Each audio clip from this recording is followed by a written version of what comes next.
ចាសូមបងប្អូនជួយចូលរួមឲ្យបានសកម្មចាជាមួយនឹងក្រសួងប្រៃសណីនិងទូរគមនាគមន៍ខាងក្រសួងព័ត៌មានក្តី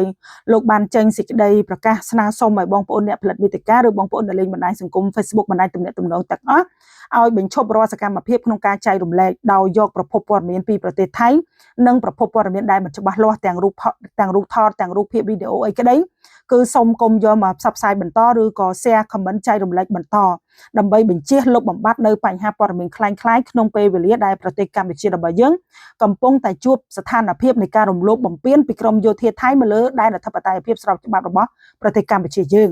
អញ្ចឹងនៅក្នុងថ្ងៃនេះផ្ទាល់ខាងក្រសួងប្រៃសណីនិងទូរគមនាគមន៍រួមជាមួយនឹងក្រសួងព័ត៌មានបានចេញសេចក្តីជូនដំណឹងណែនាំ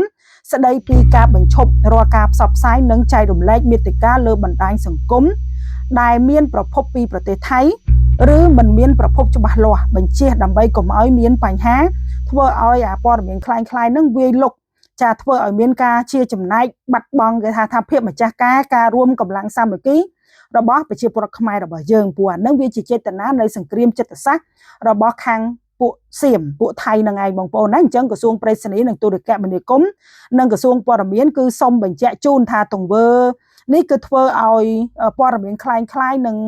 វានឹងបានកំពុងសាយភាយភូតកុហកយុះញងនិងបំបាក់ស្មារតីអាចគ្របដណ្ដប់លុបនៅព័ត៌មានពិត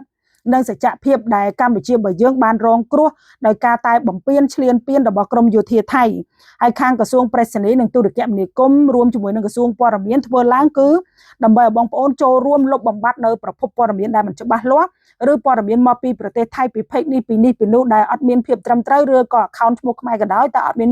ប្រភពច្បាស់លាស់អញ្ចឹងគឺមិនអនុញ្ញាតឬក៏បើយើងប្រើពាក្យមិនអនុញ្ញាតក៏បានឬបងប្អូនអានឹងមនសិការការចូលរួមរបស់ខ្លួនឯងគឺបញ្ឈប់ការចែកចាយបញ្ឈប់ការ comment បញ្ឈប់ការ share ពីព្រោះវាជាចលនាមួយដែលជំរុញឲ្យយើងបាត់បង់ស្មារតីម្ចាស់ការក្នុងការគ្រប់គ្រងសតិខ្លួនឯងហើយរុញឲ្យអ្នកដតីផ្សេងទៀតដែលបានឃើញហ្នឹងកាន់តែមានបញ្ហាដូចថាបោកដកគុណចែកអត់ត្រូវឋានៈមួយពិតមួយណាคล้ายដូច្នេះក្រសួងប្រៃសណីគេសំណូមពរទី1គឺជួយរាយការណ៍បញ្ហាដែលឃើញ page ទាំងអស់នឹងកើតឡើងមកយើងជួយ report ឬក៏យើង block ទំព័រ Facebook ទាំងអស់នឹងនៅក្នុងបណ្ដាញសង្គមឬគណនីទាំងអស់នឹងទៅដែលមានប្រភពមកពីប្រទេសថៃឬក៏ប្រភពដែលមិនច្បាស់លាស់ហើយចំណុចទី2ចាគេសូមឲ្យយើងចូលរួមនឹងគឺចាចូលរួមចុចប្រតិបត្តិគេហៅថាប្រតិបត្តិកំហឹងអេងគ្រីនៅក្នុង account ហ្នឹងឬនៅលើអត្ថបទមាតិកាព័ត៌មានដែលកំពុងតែផ្សព្វផ្សាយដែលចែកជាលក្ខណៈសកម្មភាពលើបណ្ដាញសង្គម Facebook គណនី Facebook នឹងក្តីដើម្បីកុំឲ្យ page ហ្នឹងឬក៏ account ហ្នឹងវាលោតនៅក្នុងបណ្ដាញសង្គមជាបន្តទៀតហើយទី3ចំពោះអ្នកអនុវត្តសកម្មភាពក្នុងវិស័យព័ត៌មានណានៅតែលើកទឹកចិត្តចាឲ្យបងប្អូនរបស់យើងជួយផ្សព្វផ្សាយបន្តតាក់ទងនឹងសកម្មភាពជាក់ស្ដែងពិតប្រាកដដែលកម្ពុជាយើងបានរងគ្រោះមិនថាផ្លូវថ្នល់សាលារៀនមន្ទីរពេទ្យវត្តអារាមអគារ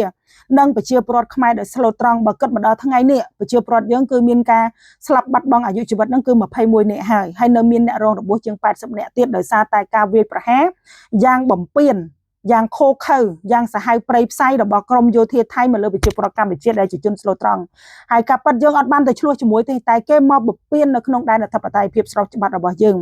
តែទោះបីជាយ៉ាងណាក៏ដោយសម្រាប់កម្ពុជាយើងមានថ្នាក់ដឹកនាំដែលលោកមានបទពិសោធន៍មានយុទ្ធសាស្ត្រគ្រប់គ្រាន់ដើម្បីទប់ស្កាត់ការពារអាយុជីវិតប្រជាពលរដ្ឋការពារទឹកដីនិងមានប្រមុខការទូតដ៏វៃឆ្លាតនៅក្នុងការដោះស្រាយសមរភូមិការទូតដែលទើបតែប្រជុំចប់កាលពីម្សិលមិញនេះអញ្ចឹងយើងសង្ឃឹមថាការដោះស្រាយដោយការទូតនេះនឹងបញ្ជៀសពីការស្លាប់បាត់បង់អាយុជីវិតសម្រាប់ប្រជាពលរដ្ឋទាំងសងខាងជាពិសេសគឺវីរៈកងទ័ពរបស់យើងណានឹងការពារនៅទ្រព្យសម្បត្តិពីព្រោះកន្លងមកនេះយើងមានការខាត់បងហើយប៉ុន្តែអ្វីទាំងអស់នេះវាសិតតែជាផុសតាងដែលទុកដោះស្រាយនៅចំពោះមុខការទូតទោះបីជាលទ្ធផលវាអត់ទាន់ចេញជាផ្លែផ្កាក៏ដោយយ៉ាងហោចណាស់វាក៏មានពន្លកនៃក្តីសង្ឃឹមសម្រាប់កម្ពុជារបស់យើងដែរអញ្ចឹងជួយចូលរួមលុបបំបាត់ព័ត៌មានคล้ายប្រភពព័ត៌មានដែលមិនច្បាស់លាស់នេះគឺជាចំណែកនៅក្នុងការចូលរួមជួយដល់សង្គមជាតិយើងអរគុណ